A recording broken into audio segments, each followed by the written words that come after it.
नमस्कार दोस्तों, आप आज की इस रोमांचक कहानी में आप सभी का स्वागत है। मैं एक लड़के को ट्यूशन पढ़ा रही थी जो 10वीं में 2 बार फेल हो चुका था। वह 16 साल का था। ट्यूशन के समय वह हमेशा मेरी तरफ ही देखता रहता था। एक दिन वह सीधा कमरे में आ गया और कहने लगा, मैडम, मैं आपको जितने भी पैसे चाहिए उतने दे दूंगा, लेकिन आप मुझे मेरे दिल की तसल्ली तक खुश कर दो।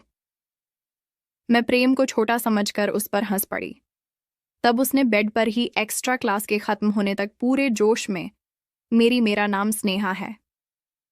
मैं घर पर ही ट्यूशन चलाती थी और 10वीं तक के लड़के लड़कियां मेरे पास पढ़ने आते थे। ट्यूशन से मैं महीने के 10,000 कमा रही थी, लेकिन वह भी कहीं ना कहीं घर में खर्च हो जाती थी। हजारों रुपए में भी अपना अपना खर्चा ठीक से नहीं चला पाती थी, लेकिन जो था मेरे लिए वह ठीक चल रहा था।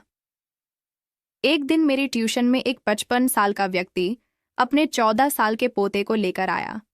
वह व्यक्ति बड़ी महंगी गाड़ी में मेरे घर आया था और उसकी जीवन शैली भी बिल्कुल अमीर लोगों की तरह ही थी। उस व्यक्ति की यह शान देखकर मेरी आंखें चमक गईं। मैंने उनसे उनका परिचय पूछा तो वह बोले, मैं रामलाल हूं और मैं अपने पोते को आपके पास ट्यूशन के लिए लाया हूं। अब मेरे अंदर यह सवाल उठ रहा था कि वह व्यक्ति इतना अमीर होते हुए भी अपने पोते को मेरे घर की ट्यूशन में क्यों लाया, जबकि वह शहर में बड़े बड़े कोचिंग सेंटर में अपने पोते को पढ़ा सकता है। मैंने उनसे वही सवाल का जवाब मांगा। इस पर उन्होंने कहा, मैडम, अगर आप मेरे पोते को 14 साल का समझ रही हैं तो सुनिए। सुयश 14 साल का नहीं बल्कि 18 साल का है। उसकी 10वीं पास करने की उम्र तो कब की निकल चुकी है। यह 2 बार 10वीं में फेल हो चुकी है। शहर के बड़े बड़े कोचिंग केंद्र से पढ़ाया गया, लेकिन कुछ फायदा नहीं हुआ। एक छात्रा से आपका नाम सुना था। कभी कभी तो जो बड़े लोग नहीं कर सकते वह एक साधारण व्यक्ति कर देता है। अब मैं आपके पास बहुत उम्मीद लेकर आया हूं। मुझे यकीन है कि आपके यहाँ पढ़ाने से मेरा पोता इस बार जरूर 10वीं पास करेगा। रामलाल की बातों में मुझे सच्चाई नजर आई और मैंने उनके पोते का एडमिशन कर लिया। उसी दिन से ही वह मेरे पास पढ़ने लगा था। मैं बाकी छात्रों से महीने के 1500 लिया करती थी, लेकिन रामलाल से मैंने उनके पोते की ट्यूशन की फीस 4000 बताई थी। उसी दिन से उन्होंने उसे मेरे पास ट्यूशन के लिए छोड़ दिया। उनके लिए तो 4000 मामूली रकम थी, क्योंकि बाकी माता पिता की तरह उन्होंने पैसे देने में कोई झंझट नहीं की। पहले ही दिन उन्होंने मुझे मेरे पूरे महीने की फीस दे दी थी। पहले ही दिन जब मैंने अमन को पढ़ाना शुरू किया तो वह पढ़ाई में बहुत कमजोर दिख रहा था। उसका ध्यान पढ़ाई छोड़कर कहीं और था। 2 दिन तक यही चलता रहा। तीसरे दिन रामलाल अपने पोते की पढ़ाई के बारे में पूछने के लिए ट्यूशन में आ गए। मैंने उनसे कहा, आपका पोता पढ़ाई में बहुत कमजोर है। मुझे उस पर अतिरिक्त मेहनत करनी पड़ी और उसके लिए फीस भी ज्यादा लगेगी। 3000 में काम नहीं चलेगा। आपके पोते पर ज्यादा ध्यान देना पड़ेगा। इसके लिए आपको महीने के 10,000 देने होंगे। रामलाल ने कहा, 15,000 की जगह मैं तुम्हें 30,000 दूंगा, लेकिन इस साल मेरा पोता 10वीं पास होना चाहिए।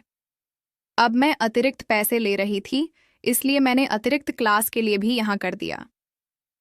दोपहर 1 से 3 तक बाकी सारे छात्र ट्यूशन खत्म करके अपने अपने घर चले जाते थे, लेकिन अमन 3 बजे के बाद भी शाम के 5 बजे तक अकेला ट्यूशन में रुकता था। एक दिन जब सारे छात्र चले गए तो मैं थोड़ा आराम करने के लिए अपने रूम में चली गई। जब मैं रूम से बाहर आई तो मैंने देखा कि अमन मोबाइल चला रहा है। जैसे ही मैंने उसके हाथ में मोबाइल देखा, मैंने उससे मोबाइल ले लिया तो उसके पास जो मोबाइल था वह साधारण नहीं था, बल्कि बहुत महंगा फ़ोन था। 17 साल के लड़के के हाथ में 1.5 लाख का फ़ोन देखकर मेरी आंखें चमक गईं। अमन बहुत जिद्दी था। यह मुझे उस दिन समझ आया जब मैं उसके हाथ से मोबाइल वापस लिया। मोबाइल वापस देने के लिए वह जिद करने लगा। इस खींचातानी में मेरा दुपट्टा नीचे गिर गया और अमन की नज़र अचानक गलत जगह पर जा टिकी। उसकी नज़र को समझते हुए मैंने उसका मोबाइल वापस दे दिया और तुरंत अपनी ओढ़नी संभाली। मैं अमन को छोटा समझती थी, लेकिन उसमें बच्चों जैसा कोई अंश नजर नहीं आया। मैंने उसे उसका मोबाइल दे दिया और उसके बाद उसे कुछ नहीं कहा। मैंने उससे कहा, ट्यूशन खत्म हो गए, अब घर जाओ। तब वह मेरे पास आकर बैठ गया और बोला, टीचर मुझसे गलती हो गई। ये बोलते बोलते उसने मेरा हाथ अपने हाथ में ले लिया। उसका स्पर्श मुझे किसी बड़े व्यक्ति की तरह महसूस हुआ। वह मेरे पास बैठा था। तभी मेरा पति घर आया। मेरे पति ने हमारी ओर ज्यादा ध्यान नहीं दिया क्योंकि वह अमन को एक छोटा लड़का समझता था। जब निहार घर आया तो उसका उतरा हुआ चेहरा देखा। मैंने अमन से कहा, मुझे तुमसे कोई नाराजगी नहीं है, अब तुम घर जाओ, ट्यूशन का समय खत्म हो गया। अमन ने मेरा हाथ छोड़ा और मैं अपने अपने कमरे में चली गई। मैं और अपने पति से पूछा, निहार क्या हुआ? तुम्हारा चेहरा इतना क्यों उतरा हुआ है? इस परवाह बोला, इस महीने मेरी तनख्वाह कमाई है, कई हफ्ते इस महीने छुट्टी ली है। उसके उतरे चेहरे को देखकर बच्चों की नज़र में क्या आ जाए वह कहाँ नहीं जा सकता। हाल में आते ही अमन ने कहा, गणित मैं कल समझ लूंगा, और फिर वह घर चला गया। अगले दिन अमन एक्स्ट्रा क्लास के लिए 3 से 5 घाट तक रुका। उसे मैं थोड़ा अभ्यास देकर अपने कमरे में चली गई। आज शाम मैंने तय किया था कि मैं अपने लिए एक जोड़ी झुमकी खरीदूंगी। काफी दिनों से मैं इसके लिए पैसे जमा कर रही थी। जब मैं कमरे में जाकर अलमारी देखी तो वहां केवल 5-5 हजार थे। मैं कल 300 जमा किए थे, जिससे में से 10,000 निहार को दे दिए थे। बाकी 15,000 कहाँ गए? मुझे कुछ समझ नहीं आया। आखिरकार मेरी आंखों में आंसू आ गए। तभी अचानक अमन वहां आ गया। उसने मेरी आंसू पोंछी और मुझसे कहा कि क्या हुआ। मेरी समस्या सुनकर अमन को अपनी बैंक से 2,000 लाया और मेरे हाथ में रख दिया, और भावुक होकर मैंने उसको गले लगा लिया। हालांकि मैंने भावनाओं में बहकर उसे गले लगाया था, लेकिन अमन ने मुझे कुछ अलग तरीके से पकड़ा था। उसका स्पर्श गलत जगह हो रहा था। जब अचानक मुझे उसका ऐसा स्पर्श महसूस हुआ तो मुझे एहसास हुआ कि अमन अब छोटा नहीं रहा। मैं तुरंत उसे अपने से दूर कर दिया और उसको देखकर मैं हैरान हो गई। मैंने उसके पैसे वापस दे दिए और उसे बाहर हाल में भेज दिया। उस दिन के बाद से अमन मुझसे और ज्यादा चिपकने लगा। वह मुझसे हंसकर और खुलकर बातें करने लगा था। ऐसे ही दिन बीतते बीतते गए। कुछ दिन बाद जब मुझे फिर से पैसों की जरूरत पड़ी, तब अमन ने मुझे फिर से पैसे दिए और उसकी नज़र फिर से फिसल गई। वह मुझे ऐसी जगह घूर रहा था कि मुझे अपने दुपट्टे का भी ध्यान नहीं रहा। मेरी नज़र अमन पर वह पुरुष जो स्त्री के नखरे उठाता है और उसे खुश रखता है, उसी के साथ समय बिताने की स्त्री की इच्छा होती है। पिछले कुछ दिनों से मैंने अपने पति को खुद से दूर रखा था, क्योंकि वह मेरी ज़रूरत ही पूरी नहीं कर पा रहा था। इसलिए उसे मेरे साथ समय बिताने का भी हक नहीं था। जब मैं अपना दुपट्टा ठीक करना शुरू किया तो अमन ने मुझे अपना एटीएम कार्ड दे दिया। उसका इरादा यही था कि मैं अपना दुपट्टा ठीक ना करूं। मेरी सुंदरता देखकर मेरी मदद कर रहा था। ये मुझे समझ आ गया था। धीरे धीरे मैंने उसे अपने प्रेम के जाल में फंसना शुरू कर दिया था। अब उसका ध्यान पढ़ाई से हटकर मुझ पर ज्यादा था। मुझे भी इसका ध्यान अपनी ओर से हटने नहीं देना था। एक दिन शाम को अमन के दादाजी उसे लेने आए थे। उन्होंने कहा, आपके पास मैं अमन की ट्यूशन लगाकर सही निर्णय लिया है, क्योंकि उसे ट्यूशन में आने की बहुत ज्यादा चाह होती है। अमन को पढ़ाई की चाहत थी या किसी और चीज की, या उसके दादाजी को नहीं पता था। एक बार अमन ने मुझसे कहा, टीचर आप साड़ी से ज्यादा अच्छे छोटे कपड़ों में लगेंगी। तब एक्स्ट्रा क्लास के समय अमन मुझे शॉपिंग के लिए मॉल में ले गया। उसने मुझे बहुत महंगे कपड़े खरीद कर दिए। मैंने उससे कहा, तुम इतना पैसा खर्च कर रहे हो, अगर तुम्हारे दादाजी को पता चलेगा। तो इस पर अमन ने कहा, अगर दादाजी को पता चला कि मैं कितना पैसा खर्च कर रहा हूं तो वह भी मुझे कुछ नहीं कहेंगे, क्योंकि मेरे खर्चे के लिए वह खुद पैसे मेरे अकाउंट में डालते हैं। दादाजी मुझे हर महीने 1,000 पॉकेट मनी देते हैं और पिछले कई सालों से मेरे अकाउंट में काफी पैसे जमा हो चुके हैं। मैंने आज तक किसी पर भी खर्च नहीं किया और अब तुम पर कर रहा हूं। अमन का जवाब सुनकर मेरी आंखें फटी की फटी रह गई। या मुझे महीना भर काम करने की पर भी पूरे 400 नहीं मिलते थे और अमन की पॉकेट मनी ही 600 थी। अब मैं उसके पैसे पर अपना अधिकार जमा रही थी। इस पर से अमन मेरी इच्छा पूरी कर रहा था। उस दिन मॉल में 3 घंटे घूमने के बाद मैं बहुत थक गई थी। घर आते मैंने आराम किया और फिर अपने कमरे में बाल सुखाने लगी। तभी अमन मेरे कमरे में आ गया। मुझे बाथरूम में देखकर पूरी तरह से होश खो बैठा। मेरे पास वह आकर वह मेरे शरीर पर हाथ फेरने लगा। मैंने उसे खुद से दूर किया तो उसने मुझे जोर से अपनी ओर खींचा। अमन ने कहा, टीचर, आपको जो चाहिए वह मैं दे रहा हूं, तो आपको भी मुझे जो चाहिए वह देना होगा। अमन ने मुझे अपनी अनुचित इच्छाएं बताई कि पिछले कुछ दिनों से वह मुझे अनजाने में अजीब ढंग से छूता था और मुझे अजीब तरह से देखता था, लेकिन मैंने उसे कभी कुछ नहीं कहा। अब अचानक उसने अपनी अनुचित इच्छा जाहिर कर दी थी। मैंने अमन से कहा, अगर मैं तुम्हें मना कर दूं तो इस पर उसने कहा, मैं तुमसे दूर चला जाऊंगा।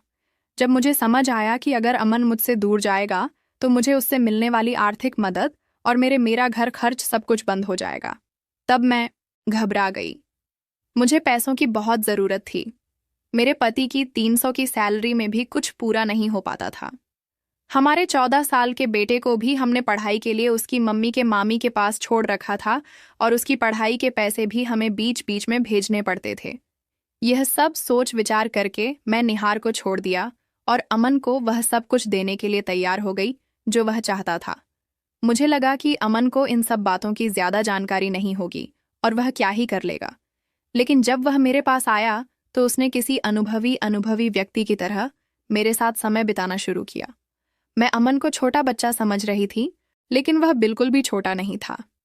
अब वह हर रोज एक्स्ट्रा क्लास के समय मेरे साथ समय बिताने लगा था।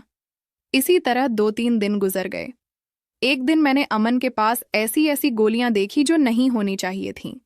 मैंने उससे पूछा कि उसने यह ताकत बढ़ाने वाली गोलियां कहाँ से लाई, तो उसने कहा, पैसे फेंको तो सब कुछ मिलता है, जैसे तुम मुझे मिली हो।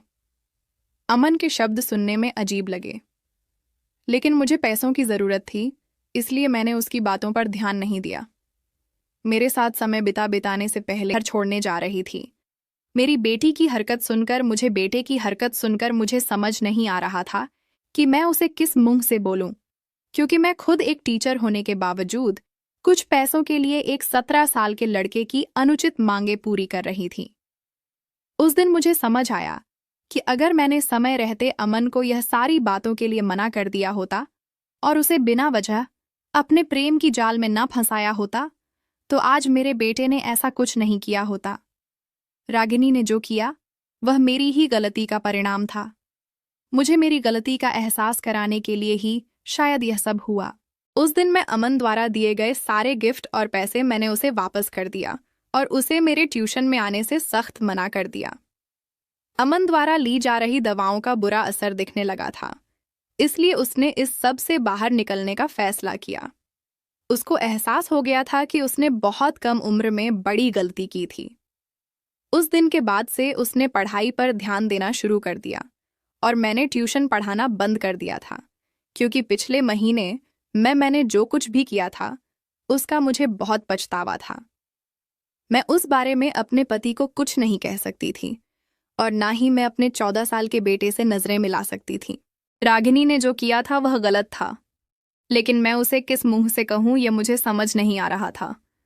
उस दिन से मैंने ठान लिया कि जो मेरे पास है उसी में खुश रहूंगी। पैसा सब कुछ नहीं होता, पैसे से बढ़कर होते हैं संस्कार। मैं अपने बेटे और विद्यार्थियों को संस्कार देना भूल गई थी। पैसे कमाने की धुन में मैंने अपने संस्कारों को बेच दिया था। भगवान ने मेरे बेटे से गलती करवाकर मुझसे मेरी गलती का एहसास करवाया। उस दिन से मैं अपने रागिनी को अच्छे संस्कार देने लगी।